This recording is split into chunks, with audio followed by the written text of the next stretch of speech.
കനത്ത മഴയിൽ മുറ്റത്തേക്കെത്തിയ ചെളി കാരണം വീട്ടിലേക്ക് കയറാൻ കഴിയാതെ കോഴിക്കോട് മുക്കം മണ്ണാശ്ശേരി സ്വദേശികളായ ലീലാമ്മയും മകനും ദുരിതത്തിലായിട്ട് ഇന്നേക്ക് 6 ദിവസം.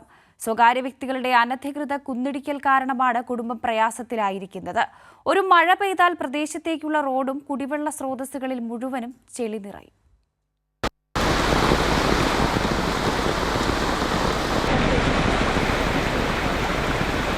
മഴക്കാലം തുടങ്ങിയതു മുതൽ മുക്കം മണാശ്ശേരിയിലെ നിത്യ കാഴ്ചയാണിത്. മഴയൊന്നു പെയ്തിറങ്ങിയാൽ റോഡും തോടും വീടുമെല്ലാം ചളിക്കുളം.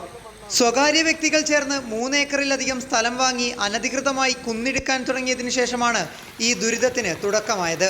മുറ്റത്തേക്കെത്തിയ ചെളി കാരണം വീട്ടിലേക്ക് കയറാൻ കഴിയാതെ 75-കാരി ലീലാമ്മയും മകനും പ്രയാസത്തിലായിട്ട് ഇന്നേക്ക് 6 ദിവസം. ഞാനും പ്രായമായ ഒരു അമ്മയാണ് ഇവിടെ താമസിക്കുന്നത്. പിന്നെ ഇവിടെ ഇതുപോലെ ഈ ഭൂമാഫികൾ വന്നിട്ട് കുറഞ്ഞ വിലയ്ക്ക് മല എടുത്ത് JCB ഉപയോഗിച്ച് നിരത്തി തുടങ്ങിയപ്പോൾ തന്നെ ഞങ്ങൾ ബന്ധപ്പെട്ട അധികാരികൾക്ക് പരാതി കൊടുത്തതാണ്. പക്ഷേ ഈ പ്രാവശ്യത്തെ ഈ ഫസ്റ്റിലെ മഴയ്ക്ക് തന്നെ ഇത്രയും കൂടുതൽ ചളി ഇവിടെ മിറ്റവും കിണറിലൊന്നായിട്ട് ചാടിയിട്ട് ഞങ്ങൾ വളരെ ബുദ്ധിമുട്ടിലാണ് ഇപ്പോൾ ജീവിതം. ഇവിടെ താമസിക്കാൻ പറ്റാത്തൊരവസ്ഥയാണ്. അമ്മയൊക്കെ ബന്ധുക്കളെ വീട്ടിലാണ് ഇപ്പോൾ താമസിക്കുന്നത്. മണ്ണെടുപ്പ് തുടങ്ങിയപ്പോൾ തന്നെ വിഷയം അധികൃതരെ ബോധ്യപ്പെടുത്തിയിരുന്നു. നിലവിലെ അവസ്ഥ അതീവ ഗുരുതരമാണെന്നും സ്ഥലമുടമയ്ക്കെതിരെ നിയമ നടപടികൾ സ്വീകരിക്കുമെന്നും മുക്കം നഗരസഭാ ചെയർമാൻ PT ബാബു പറഞ്ഞു. ഈ വീട്ടിൽ ഇപ്പോൾ താമസിക്കാൻ പറ്റാത്തൊരവസ്ഥയാണ്.